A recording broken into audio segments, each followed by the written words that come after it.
চোরের মধ্যে এদিক ওদিক কি দেখছো, পালাতে চাইছো? লাভ নেই, গাড়ি লক করা।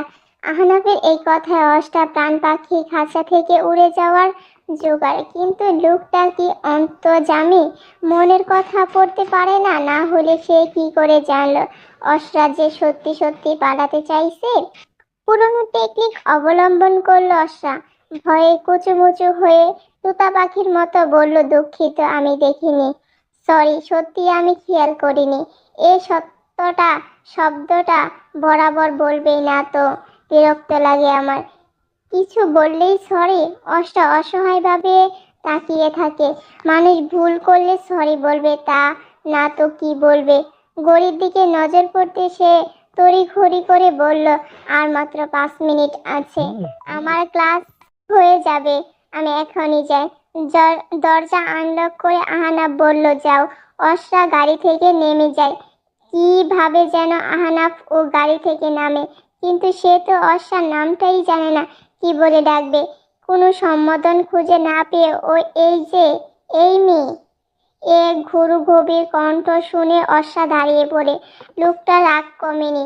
বকবে নাকি এখানে? সে ভীতুর দৃষ্টিতে তাকিয়ে থাকে। আহনাফের কাছে এসে মানিব্যাগ থেকে 100 টাকা দুটো নোট বের করে অর্ষার হাতে গুজে দেয়। অর্ষা বিস্ময় কণ্ঠে জানতে চায়, এটা কিসের টাকা? যাওয়ার সময় যাবে কিভাবে? আহিল তো আর আসবে না, আমিও তো তোমার নিতে আসবো না। অর্ষা হাসলো, হেসে বলল, কলেজ থেকে বাড়িতে যেতে আমার 200 টাকা প্রয়োজনে, 10 টাকা লাগবে মাত্র। সেটাও আমি বন্ধুদের কাছ থেকে নিয়ে নেব। এই টাকা আমার লাগবে না, আপনাকে ধন্যবাদ আজ আমায় পৌঁছে দেওয়ার জন্য। কথাটা বলে সে আহনাফের হাতে টাকাটা গুজে একটা দৌড় দেয়। আহনাফ কিছুক্ষণ দাঁড়িয়ে থাকে। এবার মেয়েটার নাম জানা হলো না। নাম যা খুশি হোক, তাতে তার কি? এত বেশি মাথা ঘামানোর তো কিছু নেই। তাই সে আর বেশি চিন্তা ভাবনা না করে গাড়িতে গিয়ে বসে। কলেজে বারান্দায় দাঁড়িয়ে এতক্ষণ সবটা দেখছিস? জুই, রেশমি, লামিয়া, আশিক আর দিদার। অর্ষার উপর আসতেই 3 বান্ধবী ওকে ঘিরে ধরে। অর্ষা ভয় পেয়ে সাথে সাথে চমকেও যায়। রেশমি করুণ কণ্ঠে বলে, কিরে, কতদিন ধরে চলছে এসব? লামিয়া ন্যাকা কান্না করে জিজ্ঞেস করে, তুই এমনটা করতে পারলি আশা? তো তলে তলে এত কিছু, তাও মাত্র একদিনে? জুই গভীর কণ্ঠে বললে, সত্যি করে বল, তার সাথে আগে থেকেই তোর ভাবটা চলছে না তো? ইয়া মাবুদ, তুই এমন বিশ্বাসঘাতকতা করতে পারলি? আমাদের বাগ না দিয়ে তুই একাই নিলি? আবারও নেকা কান্না করে বলল লামিয়া। এবার একের পর এক জেরা অশ্রাকে করতেই চলেছে। এদিকে সে ওদের কথা মাথা মুন্ডু কিছুই বুঝতে পারছে না। আর বুঝার পূর্বে ক্লাস শুরু হওয়ার বেল বেজে যায়। তাই সবাই একসাথে ক্লাসে চলে যায়, কিন্তু 3 জন একজনও ওর সাথে কথা বলছে না। প্রতিদিন 4 জন একসাথে একই বেঞ্চে বসতো। আজ 3 জন ব্যাগ নিয়ে 3 বেঞ্চে বসে গেছে। ওদের এমন ব্যবহার হতাশ হয়ে অর্ষা একই বেঞ্চে সে বেঞ্চে বসে পড়ে। ক্লাসে মাঝে পাশের বেঞ্চে একটা মেয়ে কাগজের টুকরা অর্ষার হাতে দিয়ে ফিস ফিস করে বলে, আশিক দিয়েছে। অর্ষা কাগজটি নিয়ে লুকিয়ে পড়ে। আশিক লিখেছে, ওদের 3 জনের কথা বাদলি দিলাম। আমি আর দিদা কি দোষ করলাম, তুই আমাদের কেন জানালি না? সবকিছু মাথার উপর দিয়ে যাচ্ছে তার। সে আড়াল চোখে একবার আশিক আর দিদার দিকে তাকায়। ওদেরকে অর্ষার চেয়েও বেশি হতাশ দেখালো। না জানি ওদের না জানিয়ে কত বড় ভুল অর্ষা করে ফেলেছে, কিন্তু সে ভুলটা বা কে? ভুলটা কি জানার জন্য কে 4টা ক্লাস শেষ হওয়ার জন্য অপেক্ষা করতে হলো। টিফিনের সময়ও কেউ অর্ষার সঙ্গে কথা বলল না। মুখ সামনাটা মেরে ক্যান্টিনে চলে যায়। অষ্টা ঝাড় পিছু পিছু অসহায়ের মতো মুখ করে বলে, না বললে বুঝবে কি করে? কি করেছে সেটা তো বল। ধাউ ধাউ করে অগ্নির মতো জ্বলছে উঠে জুই বলল, আহারে সোনা গো আমার, এখন ভাজা মাছটা উল্টে খেতে জানো না? কি করেছো তুমি বুঝো না? আমি সত্যি বুঝতে পারছি না, বিশ্বাস কর। লামিয়া এবার বসা থেকে উঠে দাঁড়ালো। অশ্বার মুখোমুখি দাঁড়িয়ে দু গালে আলতো করে 2 হাত রেখে কাঁদো কাঁদো হয়ে বলে, জান, আমার ময়না পাখি সব সময় মিথ্যা। বলো তার সাথে কোনো সম্পর্ক নেই? কার সাথে? এই প্রশ্নে লামিয়া রাগ হয়ে সে রাগ সংবলন করে বলল, আহিলের ভাইয়ের কথা বলছি। বুকাশুকা অশ্ব আকাশ থেকে পড়লো যেন। লামিয়া হাত ছড়িয়ে অবাক হয়ে বলল, তোরা এতক্ষণ উনার কথাই বলছিলে? পাগল নাকি তোরা? উনার সাথে আমার কোনো সম্পর্ক নেই। মুহূর্তে সকলের চোখ খুশিতে চকমক করে ওঠে। লামিয়া খুশিতে গদগদ হয়ে বলে, আলহামদুলিল্লাহ, আলহামদুলিল্লাহ, আলহামদুলিল্লাহ। ওর এত খুশি হওয়ার আশিকে সহ্য হলো না। সে ব্যঙ্গ করে বলল, তুই এত খুশি হচ্ছিস কেন? সে তো রিয়েক্ট দিয়ে এখনো বুঝলে আছিস, তাতে তোর কি অসভ্য বেয়াদব? তুই বুঝবি না রে, তুই বুঝবি না। পছন্দের মানুষ নিজের হোক বা না হোক, সে সিঙ্গেল আছে জানলেও শান্তি। আমার না হলেও এট লিস্টে অন্য কারো তো নাই। সে যে সিঙ্গেল, তুই এত শিওর হয়ে বলছিস কিভাবে? জিজ্ঞেস কর দিদা। অলব্য শিওর আমি, 100% শিওর। তার আইডি, ইনস্টাগ্রাম আমি চিনি, তালিশ চালিয়েছি বস। কারোর সাথে যদি ইটিস পিটিস থাকে তাহলে ঠিকই খুঁজে বের করতাম। গোয়েন্দা টির নামে লিখেছি নাকি? বিরক্ত হয়ে বলল আশিক। দূর না, ক্রাশগুলোর জন্য একটু গোয়েন্দা করা লাগে বুঝছিস। এই পর্যায়ে অর্ষা বলল, ক্রাশ হচ্ছে অদৃশ্য একটা ফালতু খাবার, খুব বাজে। এসব বাদ দিয়ে পড়াশোনায় মন দে। দিদা আশিক বাদে বাকিরা হেসে উঠল। রেশমি অর্ষা কাঁধ জড়িয়ে ধরে আদো কণ্ঠে বলল, আমাদের বুকারানি পড়াশোনা না তুমি করো কেমন? না হলে ইডিয়েটকে করে দেবে বলো। তোমাকে এসব নিয়ে ভাবতে হবে না সোনা। আহিলের ভাইয়া বিষয়টা আমার দেখে নেবে। জুই আর লামিয়া মুখ চেপে হাসলো। অর্ষা বলে, তুই বলে একটা ছেলেকে দিয়ে তোরা 3 জন টানাটানি করবি? জুই বলল, হ্যাঁ করবো, প্রয়োজনে আমরা সতীন হব। ছেলেদের তো 4 বিয়ে জায়েজ, 4 নম্বর সতীন হিসেবে না হয় তোকেই নিব। কি বলিস তোরা সবাই? বাকিরা এবার হু হু করে হাসতে শুরু করে। অর্ষা এসব কথাবার্তা একদম ভালো লাগে না, তবু সে কাউকে কিছু বলল না। দিদা হাসতে হাসতে বলে, এমন সুযোগ পেলে সে কোনো ছেলে খুশিতেই নাচবে, 4টা বউ পাবে। আহ, তার তো সোনার মুড়ানো কপাল। তোরা যে উনাকে নিয়ে এসব বলিস, আহিল শুনলে কি ভাবে বলল আশা। লামিয়া ভেংচি কেটে বলল, দূর, কি বলবে আবার? আমরা কি ওর ভাইকে কিডন্যাপ করবো নাকি? আমরা যদি রাগ করে, তাহলে তুই তো আছিসই, ওকে বুঝিয়ে বলবি, রাগ ভাঙাবি, বুঝিস? জান। অর্ষা বলার মতো কোনো কথা খুঁজে পেল না আর। কোন ড্রামা দেখে করুণ চোখে নিবাক হয়ে তাকিয়ে রইল শুধু। আহনাফের বাড়িতে ফিরে দেখে আহিল বাদে সবাই ঘুম থেকে উঠে গেছে। মেহমান যারা ছিল তাদের খাওয়া দাওয়া শেষ, সবাই এখন বের হওয়ার প্রস্তুতি নিচ্ছে। আহনাফ ওদেরকে গাড়িতে তুলে দিয়ে খেতে বসে আমেনা বেগম খাবার বেড়ে দিচ্ছিলেন।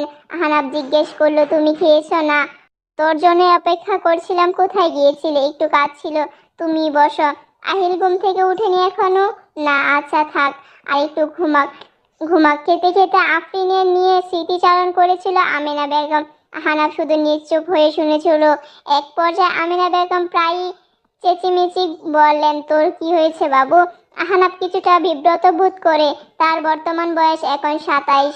এই বয়সে এখনো মা তাকে বাবু বলেই ডাকে, এমনকি বাহিরের মানুষের সামনেও। এজন্য মাঝে মাঝে তাকে তীব্রকর পরিস্থিতি পড়তে হয়। তবে এখন কেউ সে যে আমার মা ছাড়া। অস্থির লাগার কারণ হচ্ছে তাতে থাকা নখের আঁচল। সে আমাকে কি বলবে? আহনাফের নিস্তব্ধ দেখে আমেনা বেগম আরো উত্তাল হয়ে উঠলেন। বিস্ময় হয়ে বললেন, বলো না বাবু, কি হয়েছে? কিছু হয়নি মা, কিভাবে যেন কেটে গেছে। তিনি এবার চেয়ারে ছেড়ে উঠে আসলেন। আহনাফের হাতে সংরক্ষণভাবে পর্যবেক্ষণ করেন।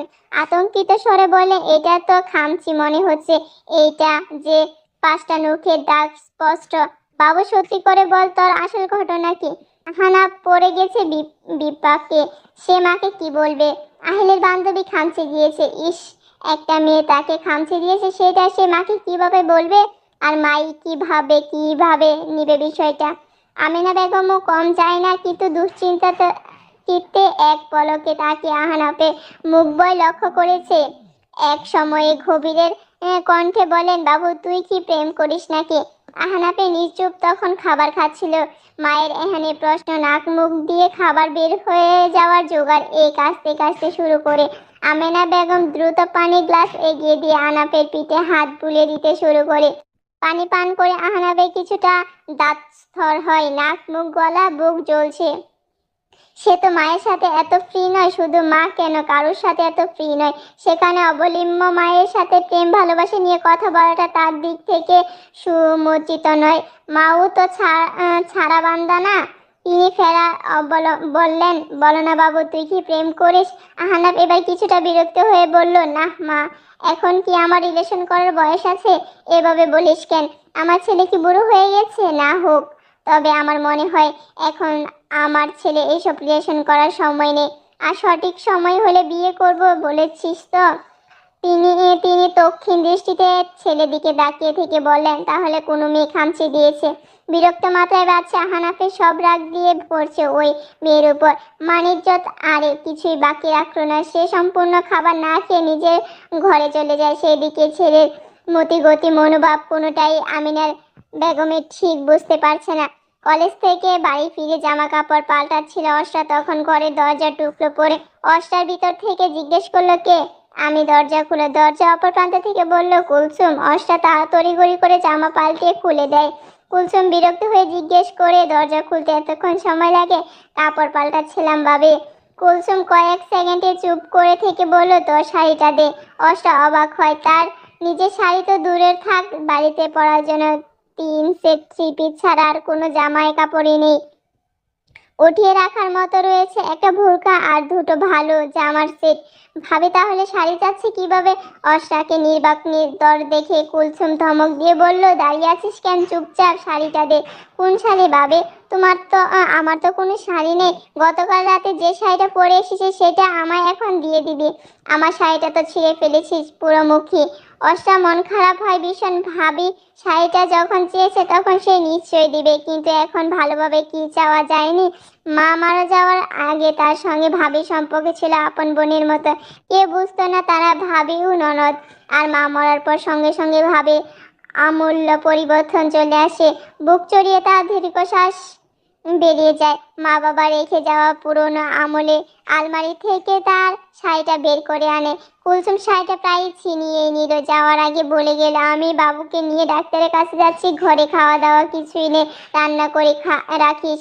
ওইখান থেকে এক জায়গায় যাবো, আসতে দেরি হবে আমার। অর্ষা এবার প্রচন্ড কান্না পাচ্ছে। সকাল থেকে এখন পর্যন্ত সে তেমন কিছুই খায়নি। ভেবেছিল বাড়িতে ফিরে দুমুঠো ভাত খাবে, সেই সৌভাগ্যতাটা নেই। আগে রান্না করতে হবে, তারপর খেতে হবে। পেটটা খিদে চোর হয়ে যাচ্ছে। সেই খিদে টক টক করে 2 গ্লাস পানি পেটের ভিতর চলা দিয়ে দিল। এত অল্প সময়ের জন্য হলেও যদি পেটটাকে একটু মানানো যায়, তবে পেটের চাহিদা মিটল না। সে ধীরে ধীরে নিস্তব্ধ হয়ে যাচ্ছিল। শরীর হাত পা দুর্বল হয়ে যাচ্ছিল। তবু সে রান্না করার জন্য রান্না করে যায়। সে সময় উঠোন থেকে আহিলের কণ্ঠস্বর ভেসে আসে, অর্ষা আছিস? অর্ষা দৌড়ে বাহিরে আসে। আহিলকে দেখে ভীষণ খুশি হয়, তবে আহিলকে দেখাচ্ছিল মনমরা। সে এখনো আফরিনের সুখ কাটিয়ে উঠতে পারেনি। অর্ষা প্রায় হেসে বলে, কিরে তোর এই অবস্থা কেন? তুই কি ফ্রি আছিস?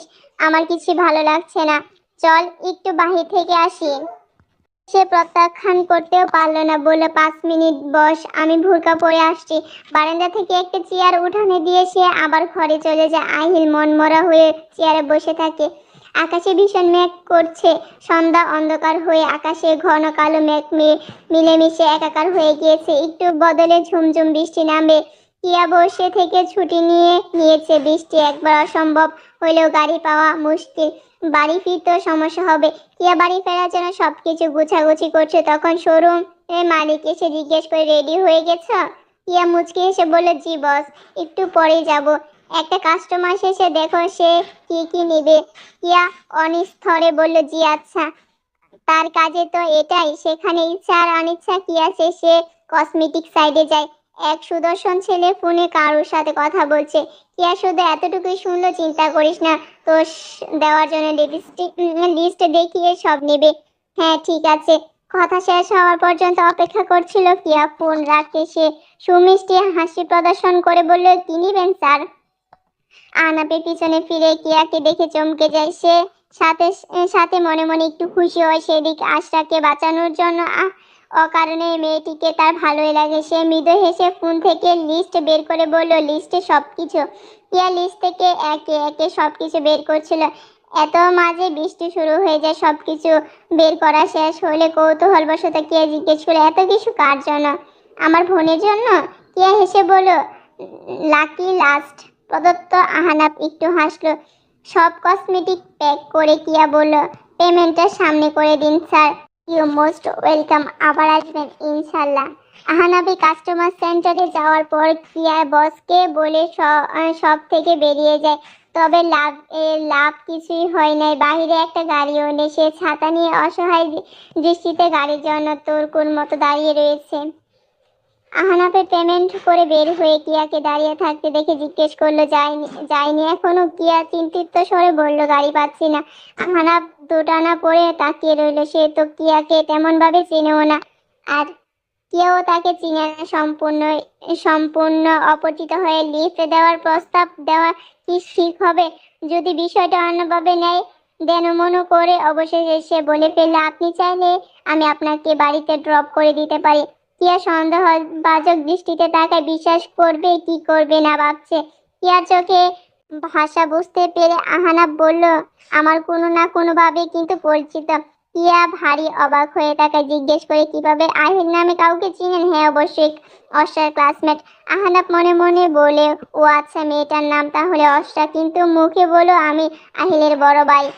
কিয়া এবার খুশি হয়। বিপদের সময় তো কাউকে পাওয়া গেল। সে হেসে বলল, তাই নাকি? তাহলে তো খুবই ভালো হলো। চলুন তবে। দুজন গিয়ে গাড়িতে উঠলো।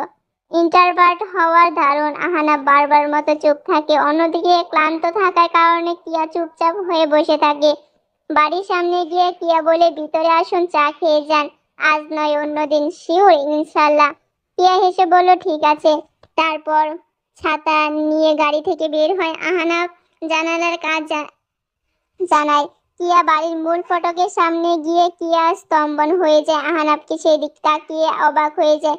অশ্রাকে বৃষ্টির মধ্যে উঠানে দাঁড় করিয়ে কুলসুম বারান্দা দাঁড়িয়ে বড় লাঠি দিয়ে পেটাচ্ছে, আর অশ্রা চুপচাপ দাঁড়িয়ে কান্না করছে। মুহূর্তে চোলায় শক্ত হয়ে উঠে যায়। তড়িঘড়ি করে সে গাড়ি থেকে নেমে ইতিমধ্যে কিয়ার দৌড়ে ভিতরে গেছে। কিয়ার সাথে আহনাফ দৌড়ে ভিতরে যায়। কিয়া কুলসুম থেকে লাঠিটা নেওয়ার জন্য জোরাজুরি করতে থাকে। অশ্রা সরছে না দেখে আহনাফ খুবে ওর বাহু ঝাঁকিয়ে বলে, সত্যি পাগল তুমি? এভাবে দাঁড়িয়ে মার খাচ্ছ কেন? পরক্ষণ সেটা পর্যায়ে অশ্রার গায়ে তাপমাত্রা অনেক বেশি। শরীরে নিস্তব্ধ হয়ে আসে সে। আম্মচা অশ্রাকে এক হাতে জড়িয়ে কিয়াকে বলে, ওকে ডাক্তারের কাছে নিয়ে যেতে হবে। কি মানুষ হলে কোনো মানুষকে কি এমন ভাবে অত্যাচার করতে পারে? আহনাফ রেখে কথাগুলো বলল কুলসুমের উদ্দেশ্যে।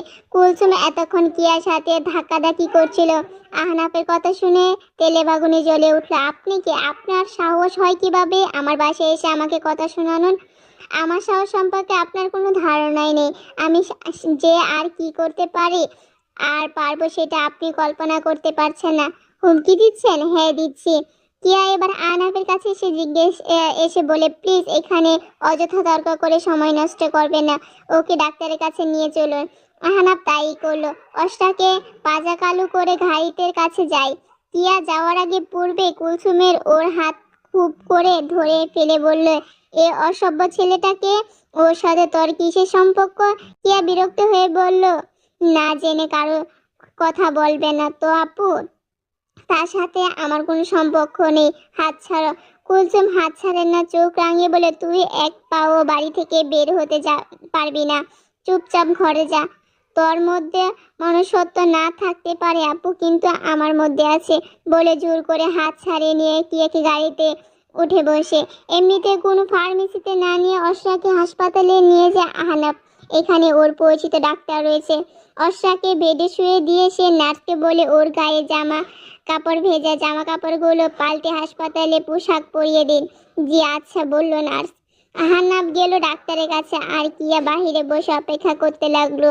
কিছুক্ষণ পর ডাক্তার এসে অশ্রাকে দেখে যায়। গায়ে প্রচন্ড জ্বর। আহনাফ সে জানিয়েছে সমস্যা না থাকলে আজ রাতটা যে অশ্রাকে হাসপাতালে রাখে। রাতে জ্বরও আবার আসতে পারে। আহনাফ কিয়ার সাথে কথা বলে রাজি হয়েছে। অর্ষার চোখে দৃষ্টি ঝাপসায় এলোমেলো। তার মনে হচ্ছে এখনো ভাবে তাকে প্রহরে করছে। ঠিক ঠিক কি কি হয়েছিল স্তম্ভ ঘটনা সে জ্বরের ঘুরে পুনরায় স্মরণ করছে। রেডি হয়ে আহিলের সঙ্গে বের হয়েছিল অর্ষা। আহিলের মন তখন খারাপ। সে অর্ষাকে রেস্টুরেন্টে নিয়ে যায়। আহিলকে এমনভাবে চুপ দেখে অর্ষা হেসে বলে, ব্রেকআপ হলে তো কে এমন করে না রে। আহিল এক পলকে অর্ষার দিকে তাকিয়ে বলে, তুই আমার কষ্ট বুঝবি না। আপুকে ছাড়া বাড়িটা খুব ফাঁকা ফাঁকা লাগে। তাহলে আপুর কাছে যা, কয়েকদিন বেড়ায় আয়। পরীক্ষার পর যাব। আর শুন সরি দোস্ত। অর্ষাকে অবাক হয়ে জিজ্ঞেস করলো, সরি কেন? কালকে কথা দিয়েও তোকে পৌঁছে দিতে পারলাম না। দূর, প্যারা নিস না। তুই ঠিক মতো বাড়িতে গেছিস তো? ঠিকভাবেই গেছি। কি এখন তো সামনে বসে থাকতে পারতাম? আহিল হেসে বলে জিজ্ঞেস করলো, এখন কি খাবি বল? কিছুই খাবো না বললেই হলো। চোখ মুখ শক্ত কাঠ হয়ে গেল। খাবার অর্ডার দিচ্ছি, চুপচাপ খাবে। অর্ডার দিয়ে আহিল বলে, তুই আজ সকালে আমায় ডাকতে যাসনি কেন? গিয়েছিলাম, তুই ঘুমাচ্ছিলে তাই আর ডাকিনি। তাহলে কি তুই কলেজে যাসনি? গেছিলাম তো। টাকা পেলি কোথায়? তোর ভাইয়া দিয়ে এসেছে। আহিল অবাক হয়ে বলে, সত্যি বিশ্বাস হচ্ছে না কেন? উনি মানুষ ভালো। আহিল বাপ নিয়ে বলে, ভাইয়ার কারো দেখতে হবে তো ঢং। দুজন খেতে খেতে আরো অনেক গল্প করলো। গতকাল রাতে থেকে আহিলে যেন পরিমাণ মন খারাপ কতটাই ছিল তা এখন ভেনিশ হয়ে গেছে। অর্ষার সাথে থাকতে তার প্রতিটা মুহূর্তে ভালো করে, নিজেকে সুখী সুখী মনে হয়।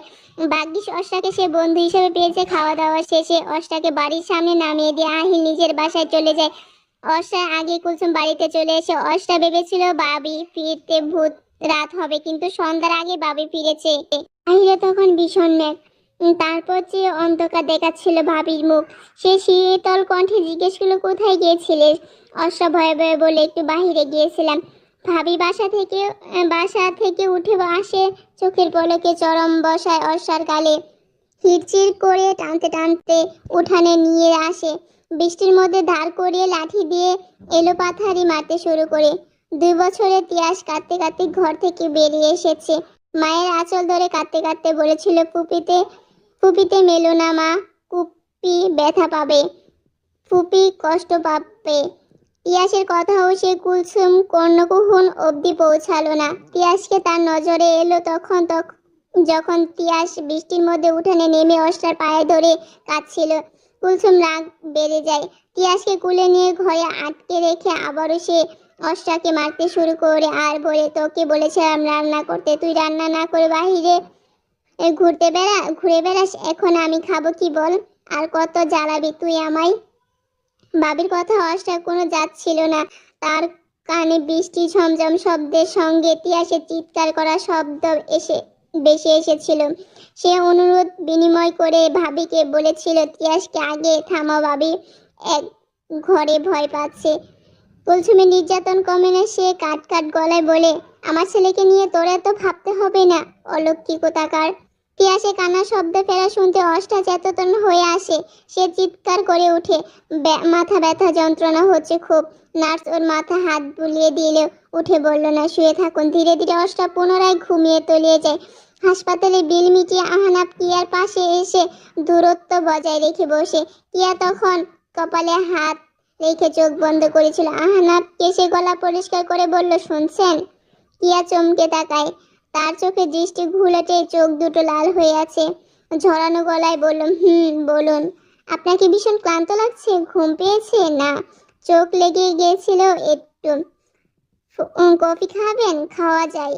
আহনাফ আর কিয়া ক্যান্টিনে যায়। দুজন কফি নিয়ে যায়। কফিতে চুমু দিয়ে আহনাফ জিজ্ঞেস করলো, অর্ষা আপনার কি হয় সম্পর্কে? আমার বিয়েন হয়, মানে আপু ননদ অর্ষা। মেয়েটা কি পাগল? আমার কোনো সমস্যা আছে? যে অর্ষাকে যেমন ভাবে তেমন বলো। কিয়াকে লুকোচুরি সভ্যতার পছন্দ। তাছাড়া মেয়েটাকে নিয়ে অজান্তে মনে হয় কৌতূহল দানা তৈরি হয়। ইয়ে একটু অবাক হয়। বিস্ময় কণ্ঠে জিজ্ঞেস করলে, এই কথা বলছেন কেন? সুস্থ মস্তিষ্কে মানুষ হলে তো এমনভাবে এত কঠিন মাইন্ড হজম করার কথা না। এক জায়গায় ঠায় দাঁড়িয়ে মার খাচ্ছিল তো চাইলে সরে যেতে পারতো, প্রতিবাদ করতে পারতো। তা না করে চুপচাপ মার খাচ্ছিল। এত বোকা কেন এই মেয়ে? টিয়া হতাশ দীর্ঘশ্বাস নিয়ে বলে, অর্ষা পাগল নয়, সুস্থই, তবে অনেকটাই সহজ সরল। মান না খেয়ে কোথায় যাবে বলেন? দিন শেষে তো তাদের বাড়িতেই ফিরতে হবে। আপু ছেড়ে দিবে তখন কে? ওর মা বাবা যাওয়ার পর থেকে বোকা মাইয়া খাবারের মতো ঢেলি রুটি খেয়ে গেছে ওর। কখনো তো 3 বেলা খাওয়া ঠিক মতোই হয় না, তবে নিয়ম করে প্রতিদিন বকা মায়ের খেতে হয়। এই বিরক্ত সত্য। আর রুটি যখন থেকে বুঝতে শিখেছে তখন থেকে চুপচাপ মায়ের খাওয়া আর নীরবে কাঁদে। আহানাপের ভীষণ কষ্ট হচ্ছে। মা বাবা যে সন্তানের জন্য কতটা গুরুত্বপূর্ণ সেটা উপলব্ধি করতে পারছে। যার মা বাবা নেই সে বুঝে বাস্তবতা আড়ালে চাপা পড়ে কিভাবে পিঠে হাতে প্রতিনিয়ত। অর্ষার জায়গায় আফরিনের কথা ভাবতে বুকে ফেটে যাচ্ছে, মূর্ছা দিয়ে উঠে তার। অসহায়তা যন্ত্রণা হয়। অর্ষার প্রতি থাকা তার ভুল মনোভাব বদলায়। নিজেকে স্বাভাবিক করে জিজ্ঞেস করে, ওর ভাই কিছু বলে না? কিয়া তাচ্ছিল্য করে হাসে, শেষে সুরে বলল, কি বলবে, দুলাভাই নিজেও তো মারবুত করে বোর কথাই চলে। কিছু মনে করবেন একটা কথা বলে, ওর আপন ভাই বোন তো। হ্যাঁ। আহনাফ এবার অবাক না হয়ে বলল, না আপন ভাই হয়ে এমন আচরণ, এত পরিবর্তন মা বাবা না থাকায়? দুজনের কথার মাঝে কিয়ার ফোনটা বেজে ওঠে। ব্যাগ থেকে ফোন বের করে দেখে কুলসুম ফোন করেছে, তাই সে ফোন রিসিভ করে না। আহনাফে অন্য অধিকার চর্চায় ভেসে জিজ্ঞেস করলো, কে ফোন দিচ্ছে? আপু, রিসিভ করুন, রিসিভ করলে বাড়িতে যেতে বলবে। তবুও দেখুন কি বলে। প্রথম কল কেটে যাওয়ার পর দ্বিতীয় কল রিসিভ করে কিয়া।